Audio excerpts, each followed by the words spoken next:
Hello everyone, welcome to Jatin medical and nursing academy. आज अपन Haryana CHO के पेपर के बारे में डिस्कस करेंगे जो कि 24 अप्रैल 2022 को हुआ है। इस पेपर के अंदर 100 क्वेश्चंस थे जिनमें से one by one upon discuss करेंगे।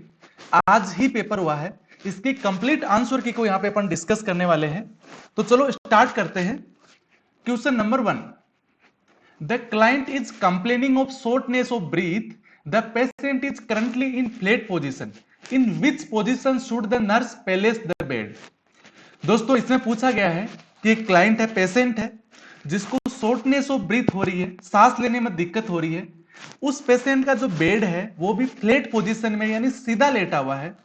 उस पेशेंट को अपने को कौन सी पोजीशन देनी चाहिए, कौन सी पोजीशन प्रोवाइड करवानी चाहिए? Option A Fowler's position, option B lithotomy position, option C Trendelenburg position and option D Sims lateral position. Okay, Sims lateral position या Sims position भी बोल सकते हैं, Sims position। तो इसका जो राइट आंसर होगा वो ऑप्शन ए होगा, यानी ऑप्शन ए इसका राइट आंसर है। उसको अपने को Fowler's पोजीशन प्रोवाइड करवानी होगी क्योंकि पेशेंट है वो फ्लैट लेटा हुआ है, इसका हेड है वो जितना अप होगा उतनी ही उसको सांस लेने में आसानी रहेगी। तो उसको अपन को क्या प्रोवाइड करवाना है? Fowler's पोजीशन उसको प्रोवाइड करवाना है। क्लियर है? यानी उसके बेड को 30 डिग्री से लेके 45 डिग्री तक अप कर देना है तो उसको वो Fowler's पोजीशन हो जाती है। ओके, तो राइट आंसर क्या हो गया? ऑप्शन ए हो गया।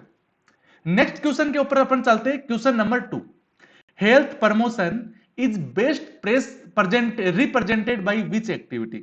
यदि अपन हेल्थ प्रमोशन की बात करें तो किस एक्टिविटी से वो रिप्रेजेंट होता है? Option A administering immunisation, option B giving a bath, option C preventing accident in home, option D performing diagnostic procedure. दोस्तों इसके अंदर पूछा गया है डायरेक्टली हेल्थ प्रमोशन के बारे में, ना कि किसी डिजीज को ट्रीट करने के लिए, ना कि किसी डिजीज को डायग्नोस करने के लिए। तो इसके अंदर हेल्थ प्रमोशन के लिए बेस्ट है preventing accident in home.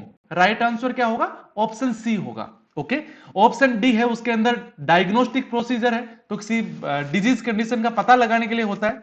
Administering immunisation है, तो ये प्रिवेंटिंग है ना कि हेल्थ प्रमोशन है। गिविंग बात का कोई मीन्स नहीं है यहाँ पे। तो जो ऑप्शन सी है वो राइट आंसर है। नेक्स्ट क्वेश्चन के ऊपर चलेंगे। Question number 3, what is the most common client position used for administer a cleaning enema? एक पेशेंट है जिसको अपने को क्लीनिंग एनिमा देना है, उस पेशेंट को बेस्ट पोजीशन अपन कौन सी प्रोवाइड करवा सकते हैं दोस्तों, इसके बारे में पूछा गया था। हालांकि पेपर का जो लेवल है वो काफी इजी है दोस्तों। क्वेश्चन है वो बहुत ही अच्छे क्वेश्चन है, बहुत ही इजी क्वेश्चन आए हैं और इसके अंदर नेगेटिव मार्किंग भी नहीं थी। सबसे अच्छी चीज है नेगेटिव मार्किंग भी इसके अंदर नहीं है और 100 क्वेश्चंस है, तो बहुत ही अच्छे क्वेश्चंस है। What is the most common client position used for administering cleaning enema? Cleaning enema देना है तो कौन सी पोजीशन देंगे? लिथोटोमी पोजीशन देंगे, ऑप्शन बी सुपाइन पोजीशन देंगे, ऑप्शन सी प्रोन पोजीशन देंगे, option D Sims left lateral position देंगे। देखो लिथोटोमी पोजीशन तो सिर्फ और सिर्फ गायनिक में दी जाती है, सुपाइन पोजीशन के अंदर भी एनिमा पॉसिबल नहीं है, प्रोन पोजीशन के अंदर भी नहीं देंगे। सिम्स लेफ्ट लेटरल यानी लेफ्ट लेटरल पोजीशन देंगे। राइट लेटरल क्यों नहीं देंगे? उसको साइड लाइन पोजीशन के अंदर लेटाएंगे तो वो लेटरल पोजीशन होगी। और लेफ्ट इसलिए देंगे क्योंकि एनएस से उसके जो लार्ज इंटेस्टाइन है उसका जो कोलोन है उसके अंदर एनाटॉमिकल स्ट्रक्चर इसी तरीके से होती है कि उसके अंदर लेफ्ट साइड के अंदर पेशेंट को करके अपन यदि एनिमा देंगे तो according to gravity anatomical position के अकॉर्डिंग वो कंप्लीटली कोलोन के अंदर चला जाता है। तो इसीलिए अपने को क्या देंगे? Option D right answer. यहां पे सिम्स लेफ्ट लेटरल पोजीशन उसको अपन प्रोवाइड करवाएंगे।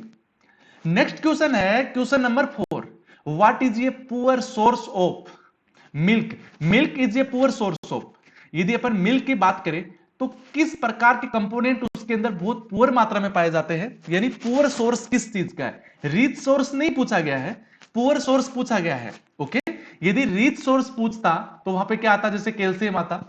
तो यदि इसके अंदर पुअर सोर्स पूछा गया है तो ऑप्शन ए बोल रहा है कैल्शियम, ऑप्शन बी बोल रहा है आयरन, ऑप्शन सी बोल रहा है विटामिन ए, ऑप्शन डी बोल रहा है सोडियम। तो दोस्तों इसके अंदर कैल्शियम भी होता है और विटामिन ए भी होता है, सोडियम भी होता है, बट आयरन नहीं होता है। आयरन का बहुत ही पुअर सोर्स होता है। हालांकि जो मिल्क होता है वो आयरन के अब्जॉर्प्शन को भी डिक्रीज करता है। क्या करता है? आयरन एब्जॉर्प्शन को भी डिक्रीज करता है। यदि किसी पेशेंट को आयरन चल रहा है या फिर आयरन का कोई सप्लीमेंट देते हैं, तो उसके साथ में अपन कभी भी मिल्क उसको प्रोवाइड नहीं करवाते हैं, बिकॉज उसमें कैल्शियम होता है और कैल्शियम डाइट होती है वो आयरन के एब्जॉर्प्शन को डिक्रीज करती है।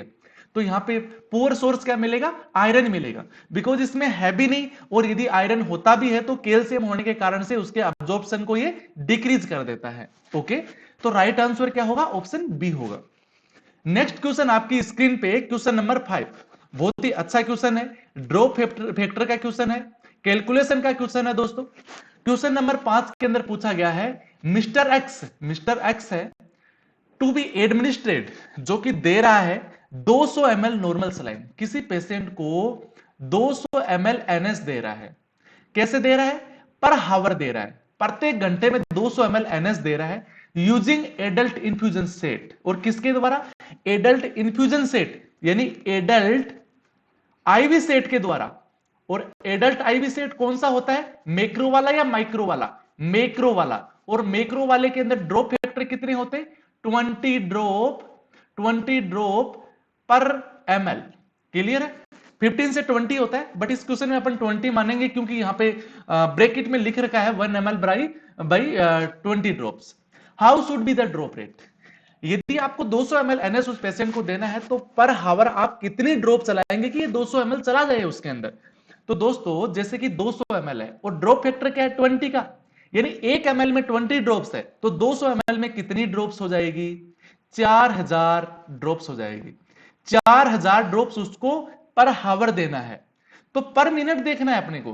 पर मिनट निकालने के लिए क्या करेंगे? 1 घंटे में 60 मिनट होती है, 4000 को अपन 60 से डिवाइड कर देंगे और इसकी कैलकुलेशन में आएगा 66.66 66.66 आ रहा है, यानी 67 लिख सकते हैं, बिकॉज पॉइंट के बाद जो संख्या होती है वो 5 से ऊपर होती है, तो उसको नेक्स्ट संख्या के अंदर अपन कंसीडर कर सकते हैं, यानी 67। ऑप्शन ए बोल रहा है 67, ऑप्शन बी बोल रहा है 70, ऑप्शन सी बोल रहा है 73, ऑप्शन डी बोल रहा है 75। तो दोस्तों राइट आंसर क्या हो रहा है अपना? ऑप्शन ए, बिकॉज 67 ड्रॉप पर मिनट के इंफ्यूजन रेट के साथ उसको अपन नॉर्मल सलाइन इंफ्यूजन करेंगे, तो 200 ml पर हावर की स्पीड से उसको नॉर्मल सलाइन चली जाएगी दोस्तों। इसीलिए राइट आंसर क्या होने वाला है? ऑप्शन ए होने वाला है, नो डाउट। नेक्स्ट क्वेश्चन पे मूव होते हैं। क्वेश्चन नंबर 6, बहुत सिंपल क्वेश्चन है। ये क्वेश्चन बहुत सी बार रिपीट होता है एनएचएम जैसी एग्जाम के अंदर, या फिर स्टेट गवर्नमेंट जैसी एग्जाम के अंदर ये क्वेश्चन काफी बार रिपीट होता है दोस्तों। डावरी डेथ, दहेज के कारण से जो डेथ होती है, dowry death defined under section, वो किस सेक्शन के अंदर में डिफाइन होती है? ऑप्शन ए बोल रहा है 304 ए आईपीसी की धारा, ऑप्शन बी बोल रहा है 304 बी आईपीसी, ऑप्शन सी बोल रहा है 376 ए आईपीसी, ऑप्शन डी है 376 बी आईपीसी। तो दोस्तों इसका जो राइट आंसर है वो ऑप्शन बी होने वाला है, ऑप्शन बी इसका राइट आंसर होने वाला है। 304 बी आईपीसी की सेक्शन के अंदर कवर होता है ये। नेक्स्ट क्वेश्चन आपकी स्क्रीन पे है क्वेश्चन नंबर 7, बहुत ही अच्छा क्वेश्चन है। Which of the following test use to assess the visual acuity? कोई पेशेंट है, उसकी विजुअल एक्यूटी देखनी है, यानी उसकी देखने की क्षमता को अपने को देखना है, उसकी आंखों की क्षमता को देखना है, देखने की क्षमता को। तो उसके लिए कौन सा टेस्ट अपन करवाएंगे? ऑप्शन ए बोल रहा है स्लाइट लैंप कराएंगे, ऑप्शन बी बोल रहा है सिनेरियल चार्ट का यूज करेंगे, ऑप्शन सी बोल रहा है वुड्स लैंप का यूज करेंगे, ऑप्शन डी बोल रहा है गोनियोस्कोपी का यूज करेंगे। दोस्तों विजुअल एक्यूटी देखने के लिए अपन स्नेलियन चार्ट का यूज करते हैं। किसका यूज करते हैं? स्नेलियन चार्ट का यूज करते हैं, जिसके अंदर एक पहले बड़े अक्षर होते हैं, फिर छोटे छोटे अक्षर लिखे होते हैं एबीसीडी के, जिनको रीड करना होता है। इतनी कम मात्रा में होते हैं कि बहुत ही स्मॉल साइज में होते हैं कि नॉर्मली 20 फीट की डिस्टेंस से कोई पर्सन उनको देख पाता है। ओके, 6 मीटर की डिस्टेंस, यदि मीटर में हो तो 6 मीटर, फीट के अंदर हो तो 20 फीट। इस डिस्टेंस से यदि कोई देख लेता है तो उसकी विजुअल एक्यूटी बिल्कुल सही है। यदि कोई नहीं देख पाता है तो उसकी आंखों में विजुअल एक्यूटी के अंदर कोई प्रॉब्लम है। तो इसका जो राइट आंसर है वो क्या होने वाला है दोस्तों? यहाँ पे ऑप्शन बी होने वाला है। नेक्स्ट क्वेश्चन आपकी स्क्रीन पे है question number 8, a patient with trigeminal neuralgia will demonstrate which of the following major complain? एक पेशेंट है जिसको ट्राइजेमिनल न्यूराल्जिया है, उस पेशेंट के अंदर अपन डेमोन्स्ट्रेट करते हैं, देखते हैं कि मेजर कंप्लेन उसके अंदर क्या दिखाई देती है। ऑप्शन ए बोल रहा है excruciating intermittent paroxysmal facial pain. Option B unilateral facial drop. Option C painless eye spasm. Option D mildly painful unilateral eye twitching. दोस्तों जब भी अपन ट्राइजेमिनल न्यूरालजिया की बात करते हैं यानी फिफ्थ क्रेनियल नर्व के कंप्रेशन के कारण से ट्राइजेमिनल न्यूरालजिया होता है, तो इसके अंदर पेन होता है। तो इसके अंदर पेनलेस ऑप्शन सी में आ रहा है, तो ये तो ऑप्शन हो ही नहीं सकता। फिर यूनिलेटरल फेशियल ड्रॉप, तो दोस्तों यूनिलेटरल नहीं होता, इसमें बाइलेटरल होता है। ऑप्शन डी में माइल्ड पेन नहीं होता है दोस्तों, इसके अंदर सीवियर पेन बोर्ड होता है। एक रिसर्च कहती है कि ट्राइजेमिनल न्यूरालजिया से भयंकर या फिर उससे सीवियर कोई पेन हो ही नहीं सकता है। सीवियर और बहुत ही शार्प पेन होता है, बहुत शार्प पेन होता है। तो दोस्तों ये ऑप्शन डी भी नहीं हो सकता। ऑप्शन सी बोल रहा है एक्सक्रूसिएटिंग, बिल्कुल इस तरह का पेन होता है जो कि इंटरमिटेंट भी होता है, यानी बार बार रुक रुक के होता है, जो कि कुछ सेकंड से लेके कुछ मिनट तक होता है। यानी 5 सेकंड से लेके कुछ मिनट की बात करें तो 2 मिनट तक एक एपिसोड इसका आता है। ओके, और बार बार ये होता रहता है, ये इंटरमिटेंट होता है, पेरोक्सिमल फेशियल पेन इसको बोलते हैं अपन। तो इसीलिए राइट आंसर यहां पे ऑप्शन ए होने वाला है। नेक्स्ट क्वेश्चन आपकी स्क्रीन पे question number 9, very simple question, बहुत ही अच्छा और बहुत ही सिंपल क्वेश्चन पूछा गया है। All of the following are components of Apgar score except. यदि आपसे पूछा जाता है, आपसे बोला जाता है कि अपगार स्कोर के कंपोनेंट की बात करें तो इन ऑप्शंस में से कौन सा अपगार स्कोर का कंपोनेंट्स नहीं है दोस्तों। ओके, ए का मींस होता है एपीरियंस, ए का मींस होता है एपीरियंस। ओके, पी का मतलब होता है पल्स, जी का मतलब होता है ग्रीमेस। ओके, यदि अपन एक का बात करें तो एक्टिविटी मसल्स की एक्टिविटी की बात कर सकते हैं। आर का मतलब होता है रेस्पिरेशन। ये इसके पॉइंट्स है वो इसके अंदर देखने को मिलते हैं। अब ऑप्शन ए बोल रहा है हार्ट रेट, तो हार्ट रेट तो नहीं होता बट पल्स रेट होता है और दोनों सिमिलरिटी होते हैं थोड़ा सा, इसीलिए इसको अपन मान लेते हैं। हालांकि वैसे क्वेश्चन थोड़ा सा गलत है ये, क्योंकि इसके अंदर हार्ट रेट भी यदि कई बार इसके अंदर 2 ऑप्शन गलत हो रहे हैं, इसीलिए इसको हार्ट रेट को अपन सही कंसीडर करेंगे। तो ये पल्स रेट होती है, वैसे हार्ट रेट नहीं होती है। ऑप्शन बी बोल रहा है रेस्पिरेशन, तो बिल्कुल रेस्पिरेशन भी होती है। ऑप्शन सी बोल रहा है ब्लड प्रेशर, तो ब्लड प्रेशर नहीं होता और वो ही इसका आंसर है। दोस्तों यहाँ ब्लड प्रेशर की जगह कोई ग्रीमेस वगैरह कुछ और दिया होता तो राइट आंसर ऑप्शन ए होता, बिकॉज वहां हार्ट रेट भी नहीं होती है, वहां पल्स रेट होती है। ओके, ऑप्शन डी बोल रहा muscle tone. Okay, muscle tone बिल्कुल यहां पे होती है, इसके अंदर मसल टोन होते हैं, ग्रीमेस जिसके अंदर देखते हैं तो वो भी होती है। तो राइट आंसर क्या हो गया यहाँ पे, राइट आंसर ऑप्शन सी होने वाला है दोस्तों। सी इसका बिल्कुल एग्जैक्ट राइट आंसर होगा। अपन नेक्स्ट क्वेश्चन के ऊपर मूव होते हैं। इंटीग्रेटेड चाइल्ड डेवलपमेंट सर्विस, जिसको अपन आईसीडीएस भी बोलते हैं, सेंटर इज रन बाय। जो आईसीडीएस सेंटर होता है वो किस हेल्थ केयर वर्कर के द्वारा रन होता है। ऑप्शन ए बोल रहा है एक्सिलरी नर्स मिडवाइफ यानी एएनएम के द्वारा। ऑप्शन बी बोल रहा है पब्लिक हेल्थ नर्स पीएचएन के द्वारा। ऑप्शन सी बोल रहा है दाई के द्वारा, जो दाई होती है डिलीवरी करवाती है, होम डिलीवरी करवाती है, घर पे डिलीवरी करवाती है। ऑप्शन डी बोल रहा है आंगनबाड़ी वर्कर के द्वारा। तो दोस्तों इसका जो राइट आंसर होता है वो ऑप्शन ए होता है, जो एएनएम होती है वो आईसीडीएस सेंटर को रन करती है दोस्तों। नेक्स्ट क्वेश्चन आपकी स्क्रीन पे है question number 11, antidote for magnesium sulphate toxicity. Magnesium sulphate की यदि किसी को टॉक्सिसिटी हो जाती है तो वह एंटीडोट के रूप में अपन क्या यूज करेंगे। मैग्नीशियम सल्फेट का वैसे यूज किस लिए करते हैं, हाइपरटेंशन को प्रिवेंट करने के लिए, हाइपरटेंशन को ट्रीट करने के लिए कर सकते हैं। मोस्ट ऑफ द प्रेगनेंसी वाली सिचुएशन में ज्यादा किया जाता है, हाइपरटेंशन के लिए यूज करते हैं। ऑप्शन ए बोल रहा है कैल्शियम ग्लूकोनेट, ऑप्शन बी बोल रहा है मैग्नीशियम सल्फेट। तो मैग्नीशियम सल्फेट तो ऑलरेडी है, यदि वो और ज्यादा देंगे तो टॉक्सिसिटी ज्यादा होगी, तो ये तो हो ही नहीं सकता। ऑप्शन सी बोल रहा है हिपेरिन, तो बिल्कुल नहीं हो सकता। ऑप्शन डी बोल रहा है विटामिन के, तो ये भी नहीं हो सकता। दोस्तों यहाँ पे राइट आंसर ऑप्शन ए होगा, कैल्शियम ग्लूकोनेट मैग्नीशियम सल्फेट का एंटीडोट है। मैग्नीशियम सल्फेट की हाइपरटॉक्सिसिटी होने के कारण से अपन वहां पे कैल्शियम ग्लूकोनेट देके उसको वहां पे जीरो करते हैं या फिर उसकी टॉक्सिसिटी को ठीक करते हैं। ओके, नेक्स्ट क्वेश्चन आपकी स्क्रीन पे क्वेश्चन नंबर 12, बहुत ही अच्छा क्वेश्चन है दोस्तों। Rotating injection site. Rotating injection site का मतलब होता है बार बार इंजेक्शन लगाने की साइट को चेंज करना, यानी इस बार अपन ने हाथ पे इंजेक्शन लगाया, इस बार पेट में लगाते, इस बार कहीं और लगाते, ऐसे इंजेक्शन की साइट को चेंज करना। व्हेन एडमिनिस्ट्रिंग इंसुलिन, जब किसी को इंसुलिन दे रहे होते हैं तो वो किसी फेट वाली जगह पे देना होता है, जैसे अपन यहाँ पे हाथ पे दे दिया, कभी पेट पे दे दिया, उस तरह से और भी बहुत सारी पैर के अंदर भी जगह होती है, ओके, जैसे थाइस पे दे दिया। तो बार बार उसकी जो इंजेक्शन की साइट होती है वो रोटेट करते रहते हैं। क्यों करते रहते हैं? किस कॉम्प्लिकेशन से प्रिवेंट करने के लिए दोस्तों ऐसा किया जाता है? ऑप्शन ए बोल रहा है इंसुलिन एडिमा से प्रिवेंट करने के लिए, ऑप्शन बी बोल रहा है इंसुलिन लाइपोडिस्ट्रोफी से प्रिवेंट करने के लिए, ऑप्शन सी बोल रहा है इंसुलिन की रेसिस्टेंस से प्रिवेंट करने के लिए, ऑप्शन डी बोल रहा है सिस्टेमिक एलर्जिक रिएक्शन के लिए। दोस्तों इस साइट पे अपन बार बार यदि इंजेक्शन यूज करेंगे तो वहां पे क्या होगा? लंप बन जाएगा। क्या बन जाएगा?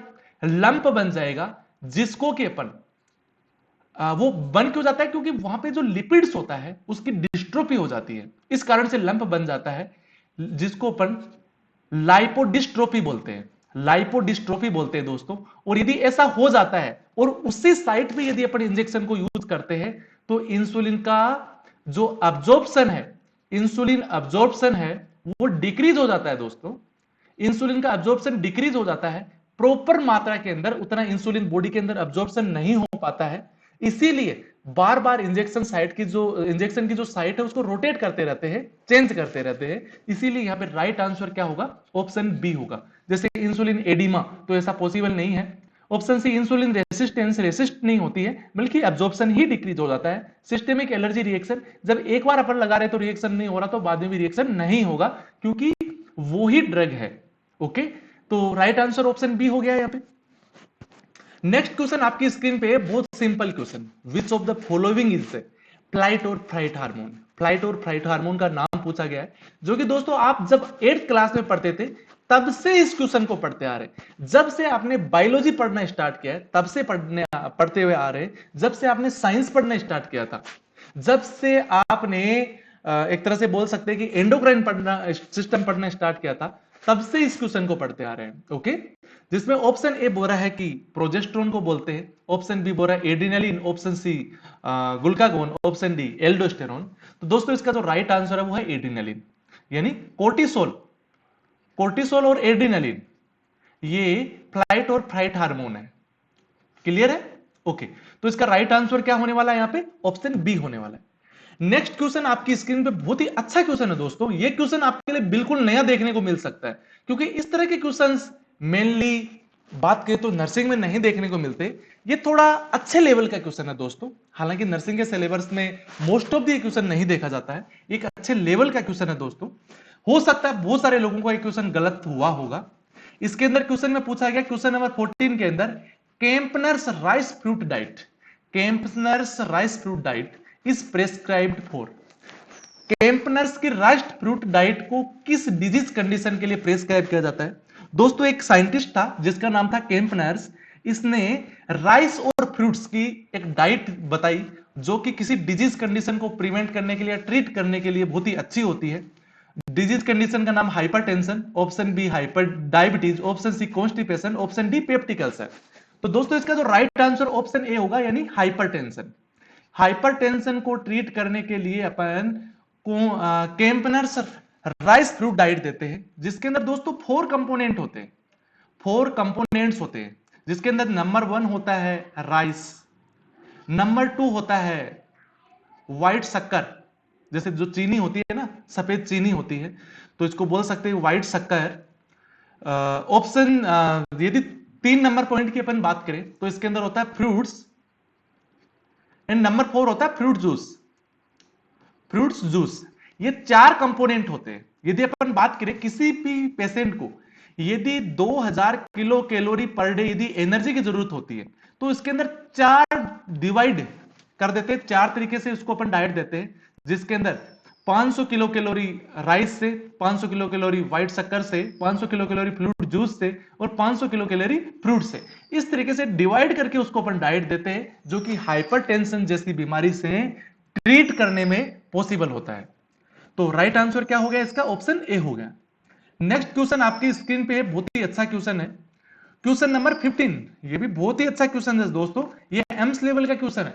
Health care providers had needle stick injury from a non HIV infected patient. एक पेशेंट है जो कि एचआईवी इंफेक्टेड है, अपने को पता लग गया है, और हेल्थ केयर प्रोवाइडर उसकी केयर कर रहा है, उस दौरान उसको नीडल स्टिक इंजरी हो जाती है, यानी उसको अपन एनएसआई बोलते हैं, एनएसआई हो गया है उसको। He should certainly start post exposure prophylaxis, जिसको अपन पीईपी बोलते हैं, post exposure prophylaxis, with in how many hours of exposure. दोस्तों जब भी इस तरह की कंडीशंस होती है, नीडल स्टिक इंजरी या फिर इस तरह का कोई भी शार्प इंस्ट्रूमेंट अपने को इंजर्ड कर देता है, तो उस कंडीशन के अंदर या फिर किसी डिजीज कंडीशन से अपन एक्सपोजर हो जाते हैं, तो पोस्ट एक्सपोजर प्रोफाइलेक्सिस यूज किया जाता है, यानी उस बीमारी से बचाव कार्य स्टार्ट कर दिया जाता है, जो कि कितने घंटे के अंदर अंदर स्टार्ट कर देना चाहिए। ऑप्शन ए बोल रहा है 72 आवर्स, ऑप्शन बी बोल रहा है 85 आवर्स, ऑप्शन सी बोल रहा है 90 आवर्स, ऑप्शन डी बोल रहा है 92 आवर्स। दोस्तों वैसे तो एज सून एज पॉसिबल, जितना जल्दी हो सके, अर्ली एज पॉसिबल, जितना जल्दी हो सके उसको पीईपी स्टार्ट कर देना चाहिए। बट यदि मैक्सिमम टाइम पीरियड की बात करें तो ऑप्शन ए 72 आवर्स के अंदर पोस्ट एक्सपोजर प्रोफाइलेक्सिस स्टार्ट कर ही देना चाहिए। यदि इतने टाइम ड्यूरेशन में आप स्टार्ट नहीं करते तो उसके बाद करने का कोई मीन्स नहीं होता है, वो इफेक्टिव नहीं होता है, वो पोस्ट एक्सपोजर प्रोफाइलेक्सिस इफेक्टिव नहीं होता है बॉडी के अंदर, वो आपको कोई प्रिवेंशन नहीं देता है, जो कि 72 आवर्स के बाद दिया जाता है।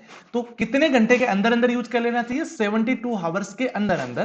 तो राइट आंसर इसका ऑप्शन ए होने वाला है। नेक्स्ट क्वेश्चन है दोस्तों, standard precautions are used, standard precautions किसके लिए यूज की जाती है?